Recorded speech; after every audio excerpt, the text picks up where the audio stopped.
હાલો મિત્રો, જો મારા જ બકાલાનું નેદવાનું કામ હાલતું હતું. નેદવાનું કામ બકાલાને હતું એ પૂરું થઈ ગયું. ને હવે મારી સાહેબ મારે હે હમાર લાગી જાય ને તો પછી કાલે જો ફૂકણીનો મેળ આવે ને તો આ તલ પેડા નીકળી જાય તો આપણું કામ બધું પૂરું. પછી વરસાદ આવે તો હું થોડાક દી રાહ જોવાની. વરસાદ કેદી આવે બાકી બધું આવું હાલે છે કામકાજ.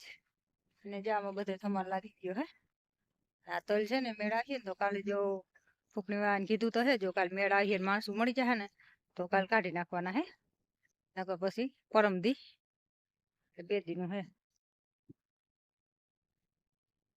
અમારે આમાં હે ને હમા રાખી નાખે છે એટલે ખાલી દઢોલા પછી હમા રાખી દઢોલા તા કાઢીને પછી થોડાકમાં સાહ નાખીને પછી નાખવા હે.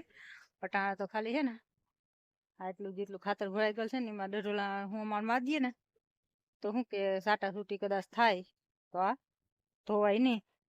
નગર આમાં હે ને આનું કોઈ વરસાદનું નક્કી ના હોય, થોડુંક રેડું આવે તો સુપર બગડી જાય ને ખોટો. એટલે પછી એવું કંઈક હાલે છે મારું કામકાજ.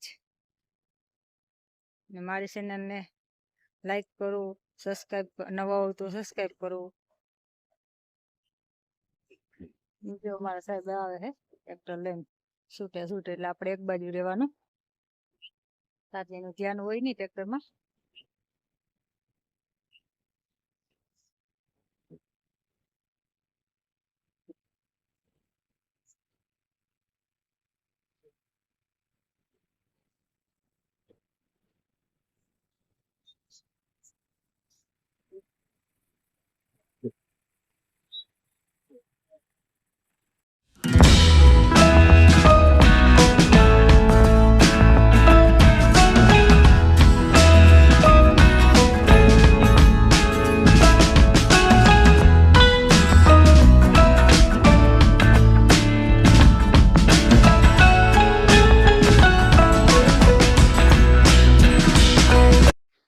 અત્યારે આમ જો ધનુષ બાણ નીકળ્યું, હજી સવારના 7 વાગ્યા હે.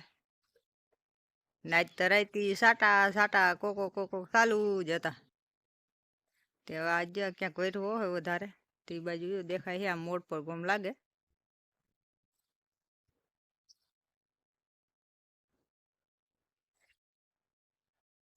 હેલો મિત્રો, જય શ્રી કૃષ્ણ, જય માતાજી, ગુડ મોર્નિંગ બધાને. કેમ છો બધા? મજામાં જશો. અને આજ જો અમારા તલ કાઢવાનું કામ કરવાનું છે ચાલુ. બપોર પછી જો હે ને વરસાદ ન આવે તો આજનો દી રહી જાય તો તલ નીકળી જાય ને આપણે અમારે લાગી ગયો હે. હવે ખાલી દઢોલા નાખવાનું બાકી છે પણ આ થોડુંક તલ નીકળી જાય ને તો પછી બધું કામ એકાયરે થઈ જાય. દઢોલા એમાં પડી જાય ને થોડોક એમાં સુપર રાખ્યો હોય એ નખાઈ જાય ને સાહા હેઠા થઈ જાય ત્યાં થોડાકમાં. હાલો મળીએ આગળ બ્લોગમાં.